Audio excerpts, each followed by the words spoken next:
Great. I think we're on. So welcome to our session on reusable content for developing digital tools for growth monitoring and promotion services. And I keep on forgetting to add that it's developing and really using digital tools for GMP. It's my pleasure to be here with you. My name is Sasha Lamstein. I'm a senior technical advisor with USAID Advancing Nutrition. And I have a little presentation, and we have a couple of panelists to speak about this topic. So welcome, and looking forward to this session with you. Next slide, please. Our agenda for today is, as I mentioned, I have a short presentation, and then we have a mentee poll. We'll put something into the chat for you, or the link for it, and so we can hear from you a little bit, and then the panel presentations and some time for questions and answers. Next slide. Great. So I'm first wanted to sort of give a background and an overview of the situation. Sort of what led us to this topic, and sort of what, just as a reminder, sort of to ground us, frame us in what we mean by GMP. Many of you will already know this, but I think it's just helpful to review, to sort of, as I said, ground us as we go forward. Next slide, Ginny. So anthropometric measurements such as weight and height are used to describe the overall health and nutritional status of children. They've been used for decades. Growth monitoring is the comparison of a child's growth over time with reference curves. They can identify malnourished children and growth problems that indicate a child may be at risk of malnutrition. In 2004, the WHO reported that 154 out of 178 countries, so 88%, used growth charts. Now, 2004 is a long time ago now, but it just gives us some sense of the extent to which GMP has been used. Excuse me. So growth monitoring and promotion, or GMP, leverages contact points for growth monitoring for the promotion of practices that can prevent or address growth problems. Again, probably you all know that, but it's just helpful to sort of ground us in that. Next slide, Ginny, please. So most countries are using WHO's 2006 Child Growth Standards, which have a suite of resources to train health workers on their use. And if someone could put it in the chat, that would be great, but I can do it later after my presentation. Next slide, please. So there are a number of different challenges with GMP. So even though it's been widely used, there are these challenges. There's really, despite the previous slide and the training materials, there's no standardized approach to delivering GMP. This means that it can mean many things to many people, with significant variations in sort of the conceptualization and the implementation. The magnitude, and then in each country, the magnitude of challenges might vary, but most countries struggle with increasing coverage, taking accurate anthropometric measurements. This is a tough one. Recording, plotting, and interpreting anthropometric measurements, and particularly growth, and charting the growth. Providing counseling and specific actionable advice that is tailored to the child's nutritional status or growth and the caregiver's situation, and then using data for decision making. I should add that that counseling or promotion of development and promotion of growth also require different interventions that are aligned with each other for their distinct causal pathways. So the counseling is complicated, I guess, is what I mean to say. And then I should add that same study, that 2004 study that I mentioned about the countries that are using GMP, of those 178 countries, 48% reported that healthcare workers had problems with interpretation of the growth curve and understanding the concept of a child being at risk 40% reported inaccurate plotting of anthropometric data. So that's sort of plotting it on this chart you can see on the screen.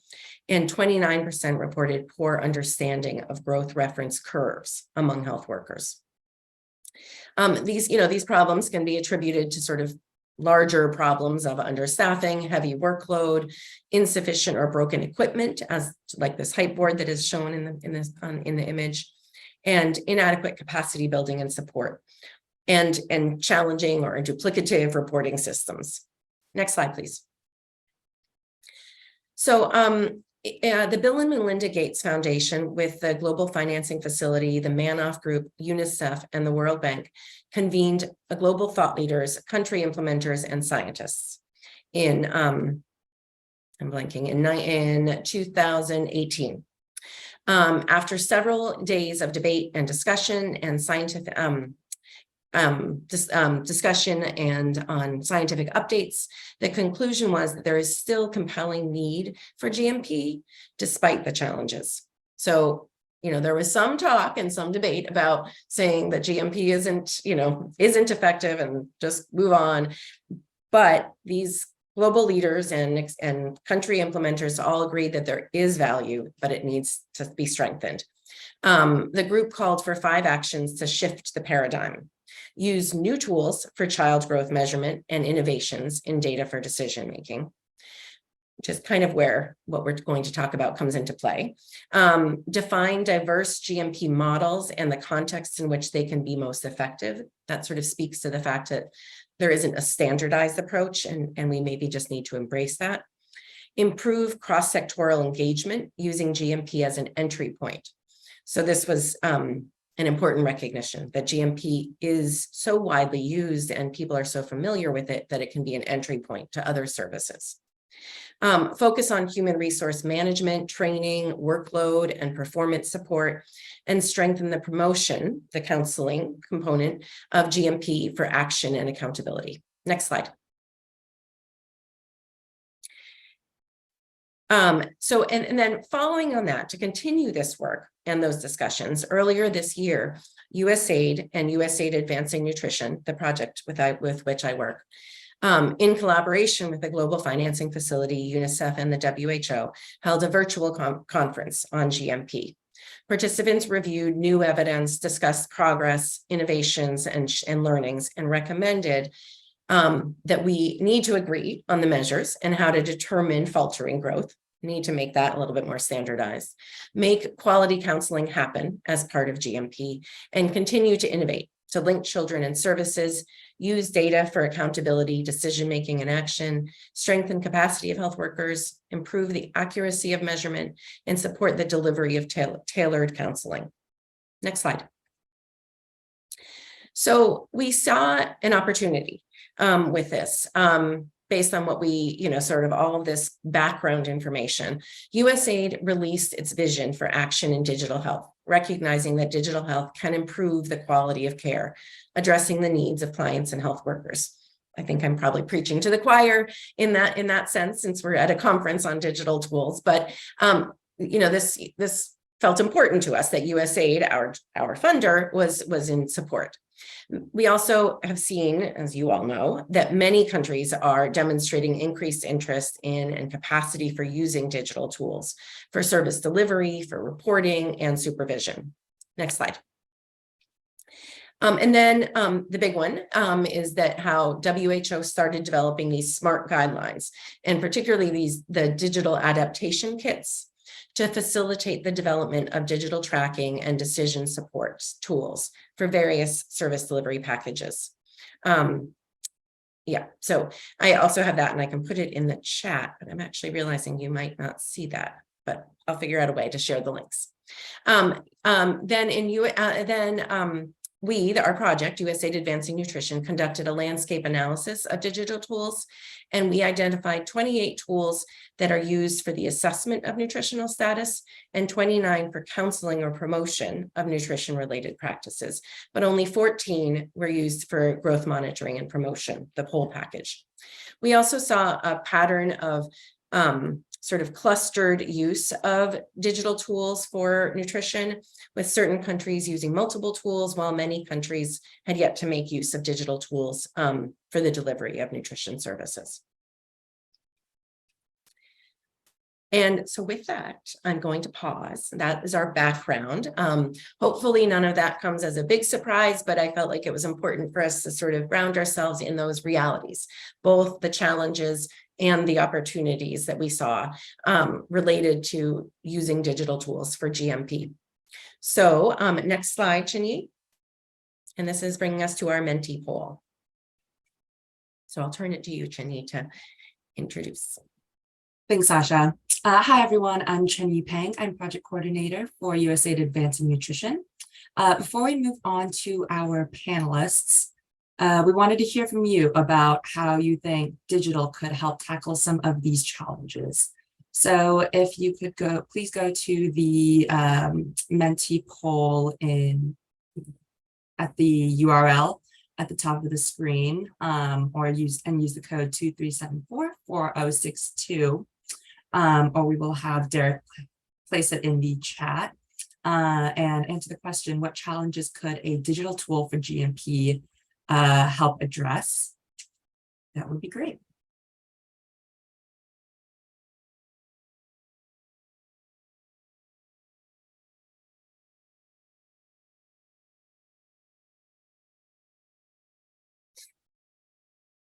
I'll just give it a minute or two.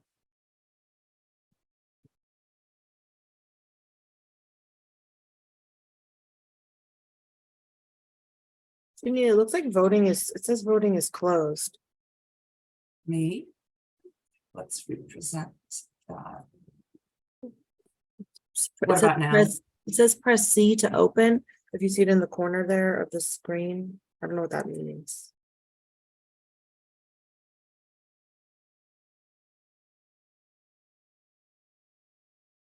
Which corner? Right there in the bottom of this, it was in the slide. So maybe if you just press the letter C on your keyboard, maybe that'll open it. Maybe. All right, we're gonna try again. Did that fix it, Christina? I'm joining on my phone now. I saw it on your screen first. Oh, I can do the same. Thank you, Derek, for placing that in the chat. Okay. Yeah, now I see that it's open. Okay, Oh, good. great. All right, participants, this is on you. Tell us.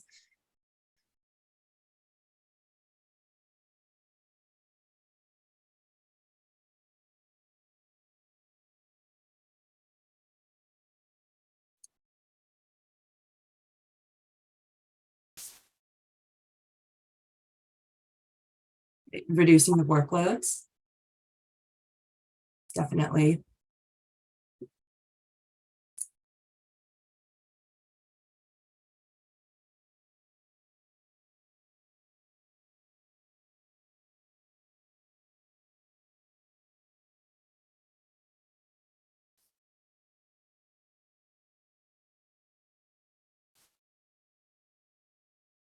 Being able to track it, a digital tool could definitely help track GMP digital counseling cards. It could be a good idea.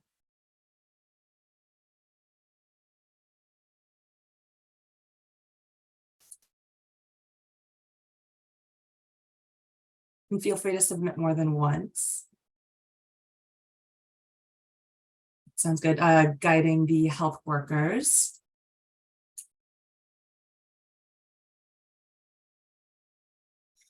I'll give it another minute or two so everyone can go into the mentee, for those of you just joining now.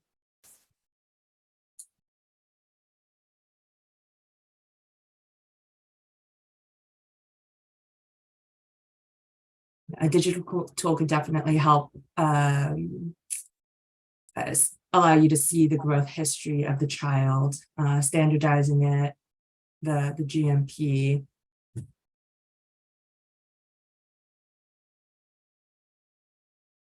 All right, more things coming in now, so I'll give it another minute.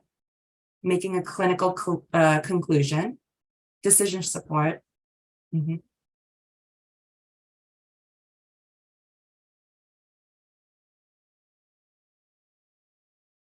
You see words like healthcare and affordability, creating awareness, could help analyze data.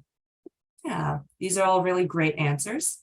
And a lot of really great challenges that a digital tool could, for GMP could help address.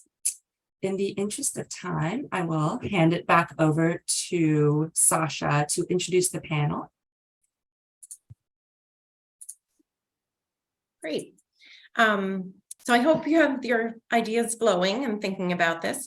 So our panel presentation includes Christina Villela, who co-leads this activity with me on developing digital tools and guidance for GMP. Ms. Villela is a digital health technical advisor for JSI, John Snow Incorporated, and has also has extensive experience in health informatics, health information systems, health information system interoperability and data standards, project management, and program evaluation. She is certified in TOGAF, and I forgot to ask you what that is, Christina, and previously served as co-chair of the Global Digital Health Network. Jiban Gimri recently worked as a consultant for USAID Advancing Nutrition for our project. Dr. Gimri has over 20 years in the health sector, years of experience in the health sector in Nepal. He has gained experience in nutrition, health system strengthening, policy, and research. Jiban has contributed to improving the health and nutritional status of Nepalese people through UKAID, Apt Associates, Save the Children International, and ADRA in Nepal. In the field of nutrition and health, he has conducted several research and evaluation projects. Jean-Pierre, I practice this, Dekubayo is the Director of Community Health at TIP Global Health.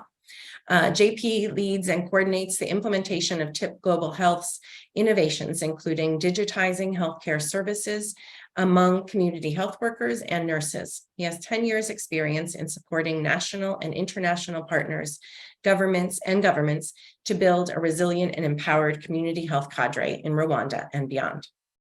So I'm very pleased to have these speakers, and I will pass it on to you, Christina. Great, thanks, Sasha. So as Sasha mentioned, USAID Advancing Nutrition, we've been focusing a lot on how we can improve the delivery of GMP services. And so I'm going to talk about a guidance package that we developed to support the development and use of digital tracking and decision support tools for GMP. Next slide. So with that background that Sasha presented on where USAID was in releasing their vision for action in digital health and following the model of the SMART guidelines and digital adaptation kits that WHO was developing in 2021, USAID Advancing Nutrition drafted a guidance package for developing decision support tools for GMP services. And the goal of this guidance package is really to provide reusable content to help facilitate the development and use of digital tracking and decision support tools for GMP in order to improve the quality and effectiveness of GMP services. And I really stress that this is reusable content, and you'll see why in a moment. So we didn't develop an app or a tool, but JP will talk about a tool that's been developed for GMP. But what we developed was content that can be used by ministries of health, program managers, NGOs, and of course, software developers or technology vendors in developing tools to support the delivery and supervision of GMP. Next slide. So in thinking through some of those challenges that Sasha mentioned earlier about GMP, when we were thinking about developing this guidance package, of course, we wanted to follow really the guidance packages and the digital adaptation kits are meant to operationalize global guidance in standard care practices. So we were looking at global guidance for GMP and kind of what are the standardized practices and workflows for that. But we also thought about, how can a digital, and we talked to others who are developing tools in this space. We looked at what the benefit of these tools could be, digital tools could be in improving the quality of care of GMP.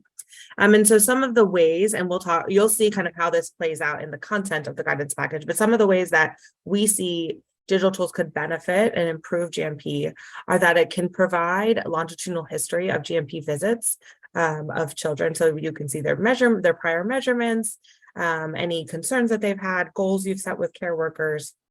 It can guide health workers' decisions, and guide them through the provision of care and GMP regarding growth monitoring, assessment, counseling, and referrals. It can, of course, further enable the use of data for decision-making and ease the burden of reporting, because as a digital tool, all of the data kind of centralized in a database, so you can see it more easily. There's less kind of manual tracking and counting and tallying at the end of the month. And then, of course, it could do things like link health workers to national counseling cards or videos on their mobile device to make counseling more easy, and help health managers really just kind of have a bigger sense of what's happening with their GMP programs, so they can see their supervisees and they can see kind of the outputs and outcomes of GMP services in real time by being able to see the data that's coming in and the services being provided. Next slide. So there are 4 main components of the guidance package. And again, these were built based on the WHO Digital Adaptation Kit model. So these are, again, reusable content that can help really jumpstart the development process and the business requirements gathering process for developing a digital tracking and decision support tool for GMP. And I want to actually pause and say, a digital tracking and decision support tool is a tool that really tracks client care or patient care over time. So that's the tracking part. And then it also provides decision support. So it can help guide a health worker through the provision of care, kind of flag or prompt them to do certain things, or even make internal decisions based on information that's captured to kind of further guide care. So the first component are the user personas. So these are the definitions of the relevant stakeholders or end users who will be interacting with this tool, and of course, who should be involved in its development process to further contextualize it to their needs. Then there's the business processes and workflows. So business processes are sets of related tasks or activities that are conducted together. And then the visual depiction of these is called a workflow. And so we identified business processes for GMP, and then we defined the workflows for those. And we'll go through a little bit more of what is in the content of those business processes and workflows in a few moments. Next slide. There's then the core data dictionary and illustrative indicators. So the core data dictionary really defines all the data elements or variables that will be captured during the provision of GMP services or during supervision of GMP services.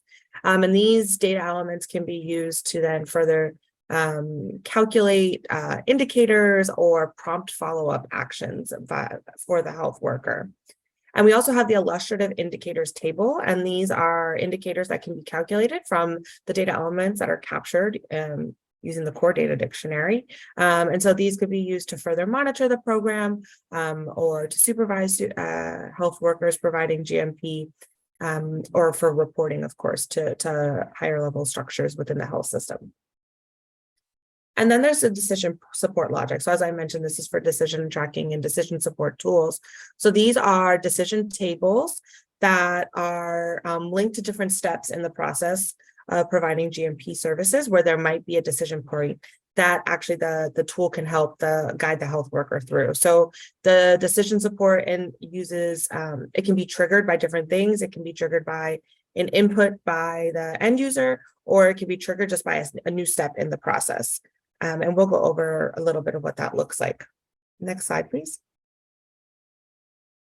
And then the last section. So I know I said there's 4 components, but this was just this is not really a component, but just a section of the guidance package that we felt was really important to include. And that's data reporting and use guidelines. So it's saying, okay, you have this digital tool that's hopefully helping you provide better quality care at the patient level, but how can you use that data to really to aggregate it up, really to more effectively monitor, report, and supervise on GMP services because of course we want to not only improve care at the individual level, but be able to use that data at an aggregate level to improve the quality of GMP services. So we provide some guidelines on that. Next slide. So we identified 6 business processes that are part of GMP, and you may say, Christina, there's only 5 there, but we kind of smushed 2 together in this depiction just to kind of help it fit on slides.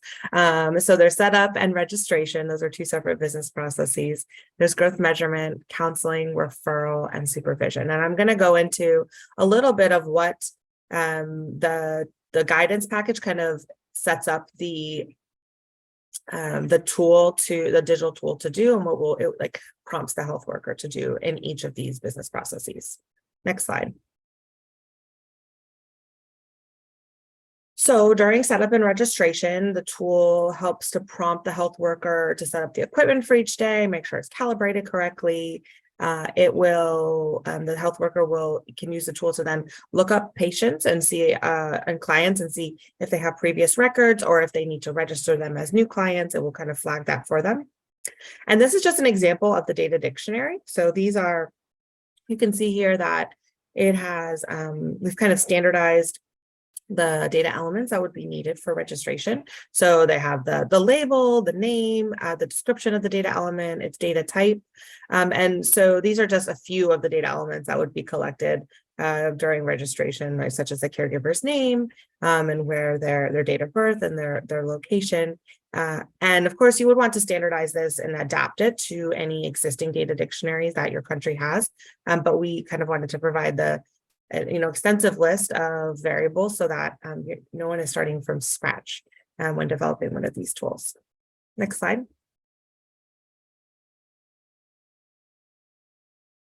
So growth measurement is a meatier business process for GMP. So this is where the tool will really guide the health worker through the assessment of the child's growth and nutritional status. So it'll start through assessing the child for clinical, prompting the health worker to assess the child for clinical and visible signs of malnutrition and bilateral pitting edema.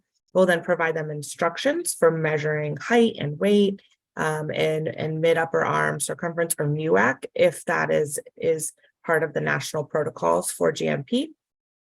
It will then use those measurements to calculate Z-scores and to graph them on the growth charts. As Sasha mentioned, that's a big part of GMP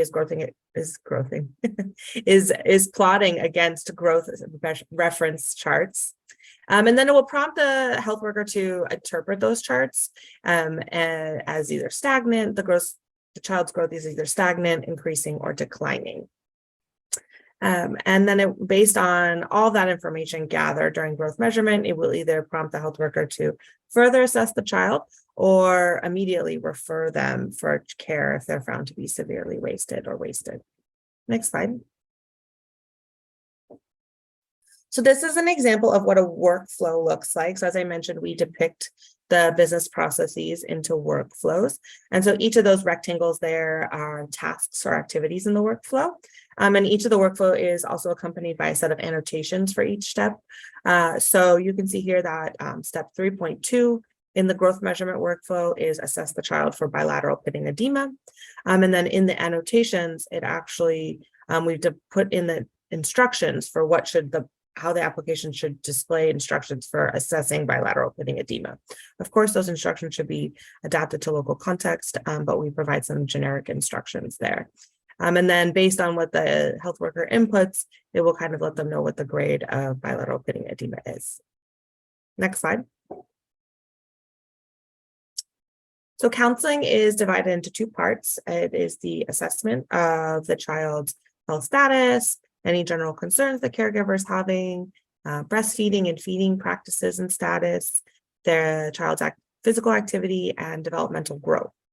And the app will the tool, my apologies, will kind of walk the health worker through the questions to ask for assessment. And then it will prompt them to record some of those responses if they're needed to kind of trigger decision logic, but not necessarily all of them, because of course we want this to be a conversation between the health worker and the caregiver. So only, kind of inputting the necessary answers. And then using that information, the tool and the decision logic, which is we include in this guidance package, helps to kind of prompt the health worker on actions to praise the caregiver on. So starting the counseling, really, we want the, best practices would be to start by praising the caregiver for what's going well. You don't want to just jump into negative or things that aren't going so well. So it will kind of use those answers to prompt what the health worker could praise them on. Next slide. And then it will also flag areas for concern that were brought up either in the assessment or in growth measurement.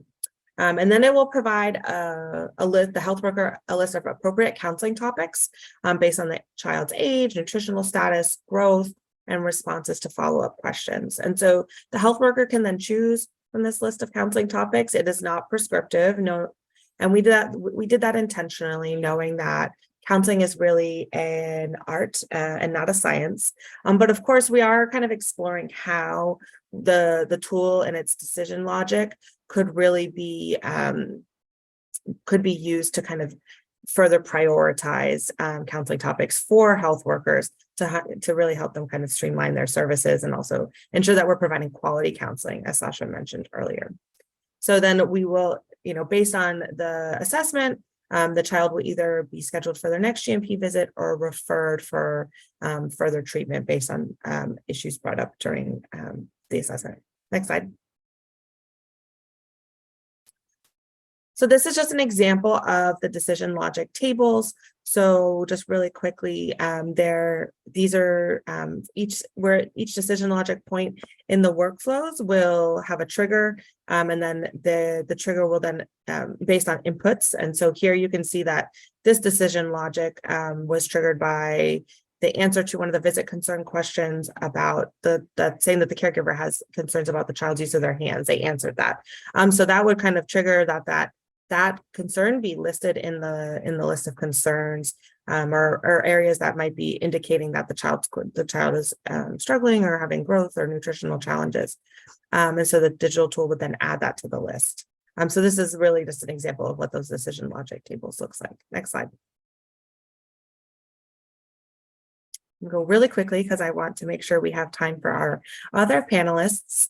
So referral, the children will be prompted to this workflow only if they need referrals.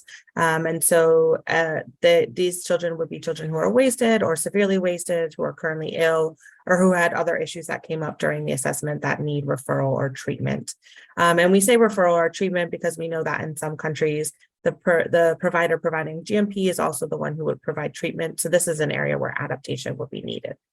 And then this workflow basically helps the health worker provide that referral. Next slide. And then the guidance package also provides the content to set up a supervision tool if that would be of interest to the program. So it will provide the supervisor data that's happening on GMP services. If you're using a digital tool to do that. It will also guide the supervisor through planning and executing a supervision and observation visit that includes observing the health worker and then providing them feedback and setting goals. Next slide. So of course, this is, as I mentioned, reusable content, but it's not meant to be one size fits all. Of course, this is just a jumping off point for further refinement and adaptation to local contexts. So the idea behind digital adaptation kits is really that they're 80% standardized, 20% adaptable to local context. And so these are some things that, of course, users of the guidance would want to keep in mind. Of course, the capacity of health workers providing GMP services. Technology is not a silver bullet, so you still have to train your health workers and really, continue to provide them the tools that they need to do their job effectively. Implementation constraints, such as the time that really health workers have to spend with each child and caregiver, should be taken into consideration, as well as practical things like the power and internet supplies. National policies and protocols, of course, these tools and workflows should be aligned with the national protocols and country for GMP. And then, we recognize that GMP is often part of an integrated package of services. And so this content may need to be adapted and fit into a broader platform, such as well child visits or things like that. Next slide.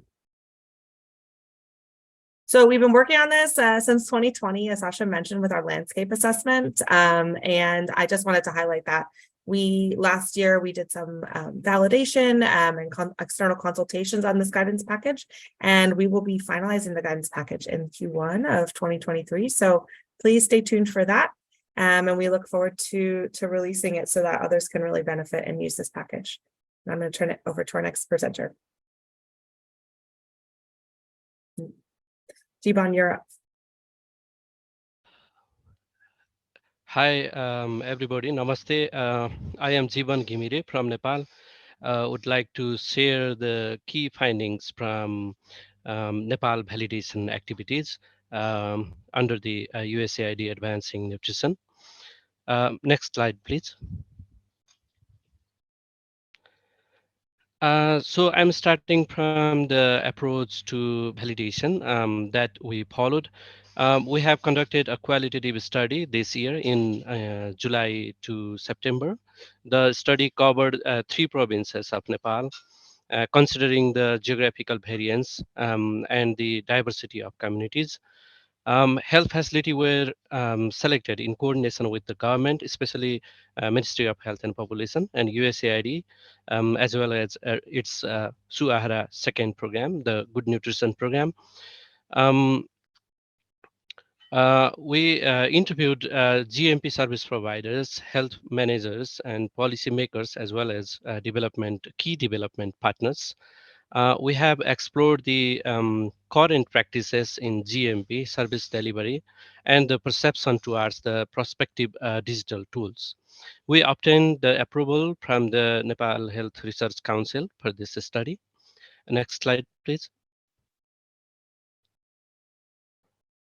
Okay, so we found a few key differences as per the guidance package and reality. Those who were interviewed expressed that they have to perform multiple tasks by limited health service providers, and they are overloaded. Health service providers have the knowledge and skills, but in reality, they have to compromise to deliver comprehensive GMP service due to the crowd, limited staffs, and lack of infrastructure in the clinics. Health managers explained that they don't have enough time to monitor the GMP specific services. They usually carry out integrated monitoring for all health services in their catchment areas. So next slide, please.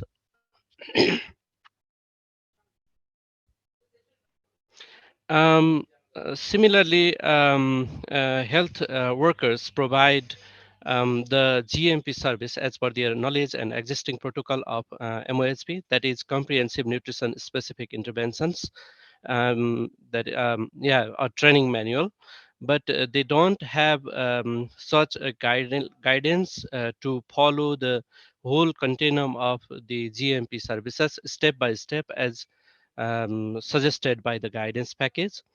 Health managers and policymakers explained that despite of these several challenges, an adaptation of the guidance package for GMP, even at a minimum level, would be helpful to overcome such challenges. However, the GMP guidance or national guidance is underway from the on behalf of Ministry of Health and Population. Yeah, next slide. Chingy.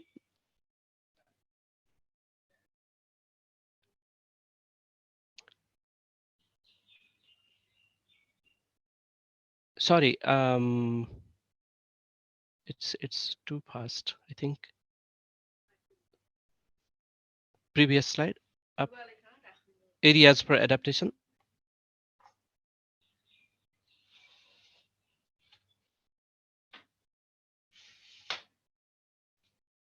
Next. Okay. Yeah. So it was previous. Here are few areas for adaptation withdrawn from the study that if the government of Nepal decides to create a tool and utilize the guidance package, the following points will be required for adaptations, like adjusting to various duties played by various types of health professionals, health workers across the country in Nepal, and possibility there are huge possibility of integration with immunization services. It may be synchronized with national protocol and oversight frameworks. Similarly, flexibility regarding measurements taken. Height boards are not always part of GMP service delivery. Need to adopt which measurements are collected and used. Include guidelines or instructions for providing GMP services in light of the insufficient GMP training health workers have received. Yeah. Next slide, please. Okay. We appreciate that there is the value of digital tool in Nepal, as we are currently implementing the national e-health strategy that was built in 2017. On the basis of that strategy, the health facilities have used um, uh, DHIS2 per reporting across the country. Some of them have also used LMIS, and thus the majority of health facilities have basic digital infrastructure. For hospital-based service delivery, both public and private health institutions use digital recording tools, software like telemedicine, mHealth are also in use, but the coverage is lower. In some cases, it is less practical that because of the unreliable electricity and the internet in basically in remote areas and hard to reach areas. Next slide, please.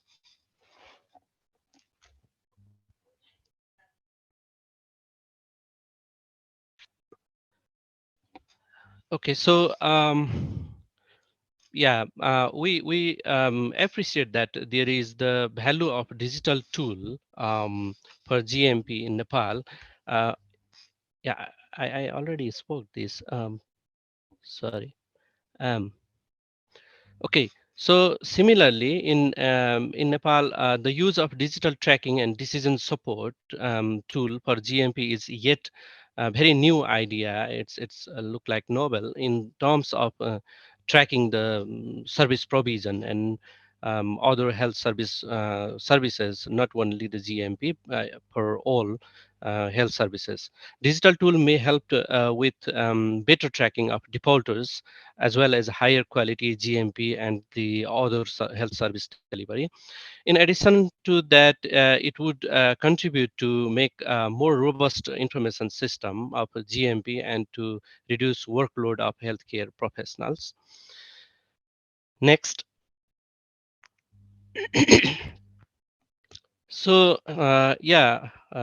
Here are a few next steps we have set. We will engage the stakeholders from the government and key development partners of nutrition and health sector. We will be organizing a workshop to go through the feasibility of digital tools and to decide what parts and the modifications of the guidance package should be prioritized. We will consider the learning and success variables that have already been acknowledged in other countries, decide whether now is the right time to move forward with the creation of a digital tool for GMP, and what the tool would look like, as well as the steps for developing, testing, and implementing the tool on a big scale across the country. So I will stop here, and I would like to over to Jane for next session. Thank you.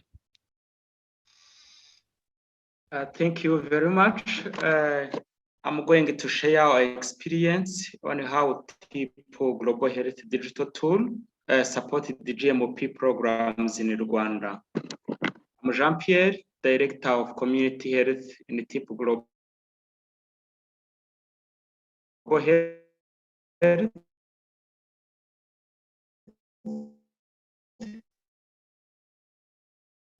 Jean-Pierre, you're cutting out. I'm wondering if maybe we should turn off Based video. in Rwanda.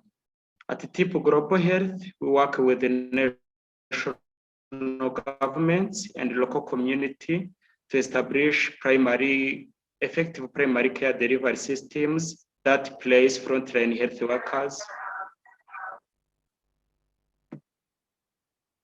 Can you hear me okay? Yes, did it, it looks like, did you turn off your video? It might be good to turn off your video. It was cutting out a little bit. Can you hear me? Yes.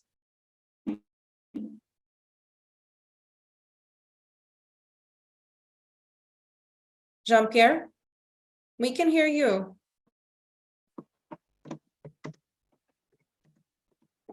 Oh, darn.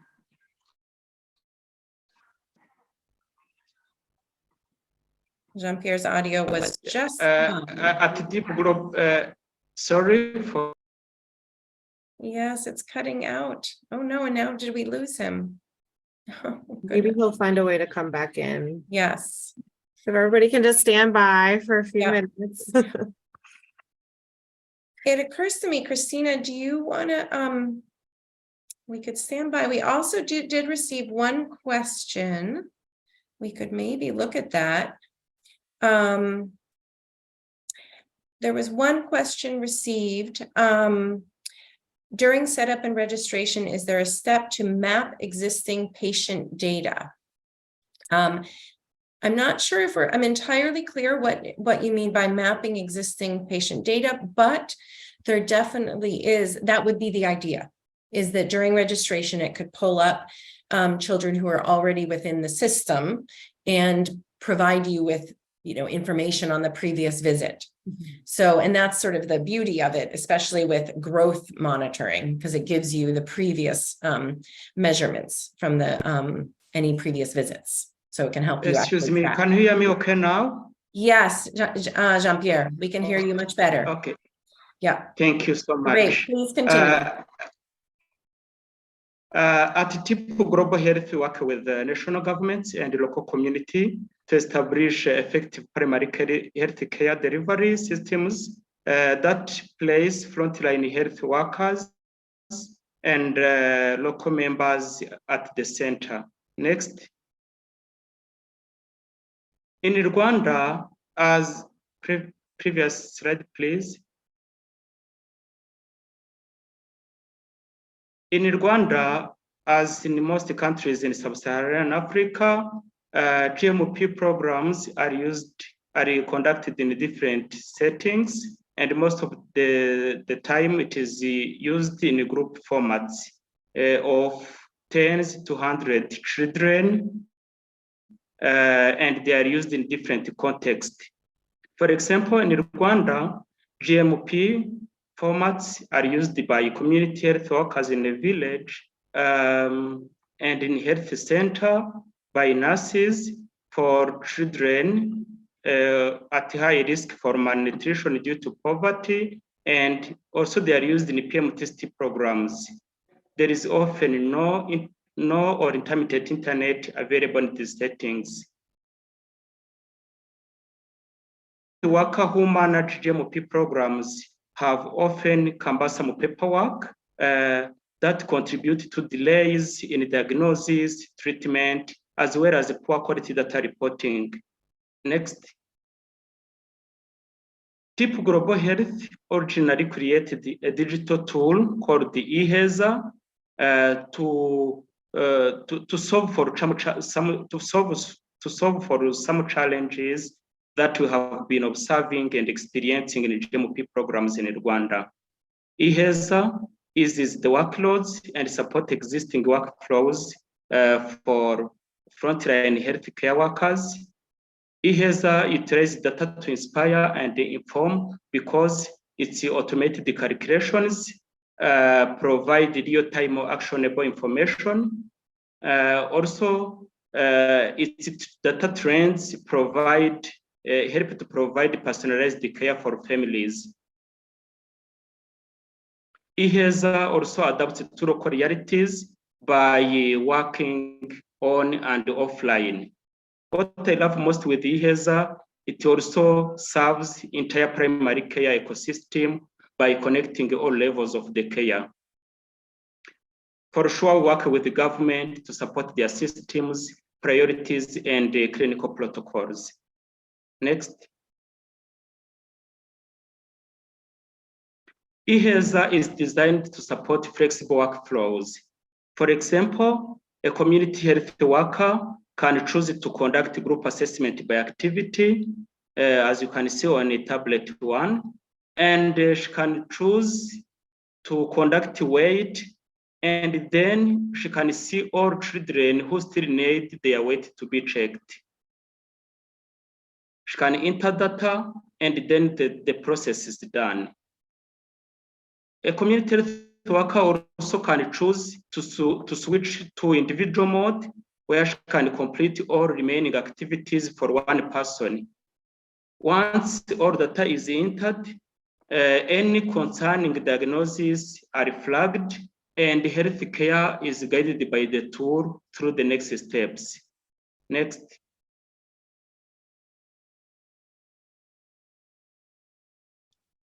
Each of our modules has a progress report that include each of our modules has a progress report that allows health workers and families to see critical information in one place. For example, on the right left, you can see a child's progress report that highlights all received immunizations and growth charts with trends. On the right, you can see a progress report for pregnant woman that highlight the moment her baby's heartbeat is first heard. It also shows how baby is growing in utero through trends in fetal height. Next. We utilize high quality individual data to create a reliable and aggregated dashboard that can be filtered by individual program, by village, by health center, or by district. Nutrition dashboard has trends in stunting, acute malnutrition, underweight, or wasting. Please. This slide shows our journey of expansion, where we started with 340 mothers and children in the PMTST programs from 9 health centers we started with, and now, and then we continued to expand 2 more programs and new geographical areas.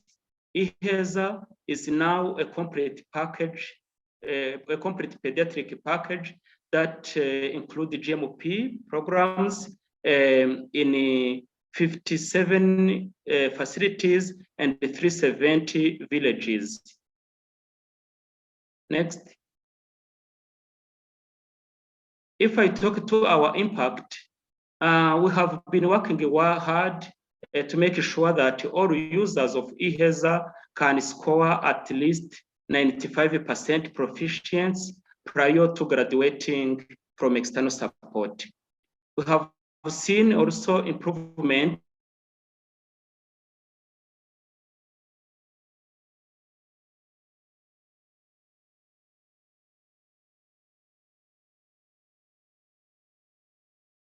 Jean-Pierre, we can't hear you again.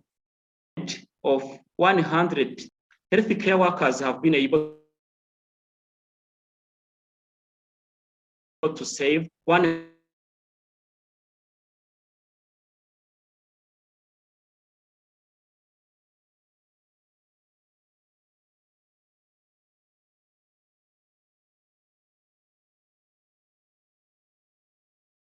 Jean-Pierre? Oh, his connection must be poor.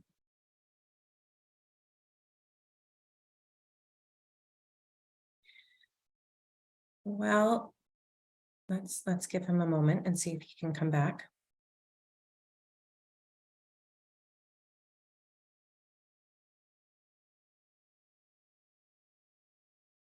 Please, we don't have tons of time for any questions and answers, but you can put them in the chat and we can certainly try to follow up. We can try to maybe enter them in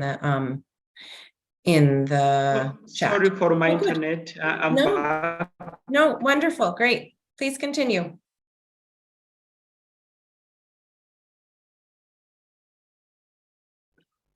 Okay, so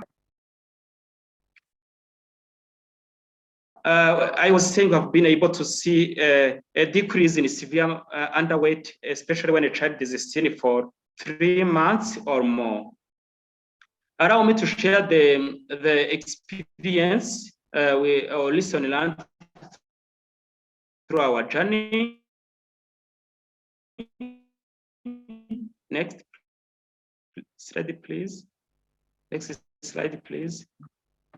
We have seen that when adopting a digital to establish the common language, when we started, it was very hard for community health workers, community members, software engineers, and developers to have the common language because all were coming from various perspectives. We wish we could have a guiding document that could help us with a place to start. We have also seen that bulk uploads and adding quick register features minimized the time nurses or health workers spent on a registration in GMP. We have seen also it is always important to support existing systems at local and national levels. It is important that it is always important to correct data, to correct the feedback from users, as well as iterating on the tool and implementation process as you expand. Digital tool also should facilitate quality care and inclusive care by considering the needs of frontline health workers and families. Thank you very much. And if there is any question, we'll have a question and any suggestion. Thank you very much and over. Excellent. Let's see if I can turn on my video again. Great, that was fabulous. And we don't have too many minutes left. We have about 2 minutes left for the virtual presentation. But I am thrilled that we were able to hear all these presentations. I will add that the EHAZA project that Jean-Pierre discussed is one that we have been paying close attention to throughout our process of, I mentioned that we did a landscape analysis and then we developed this guidance package.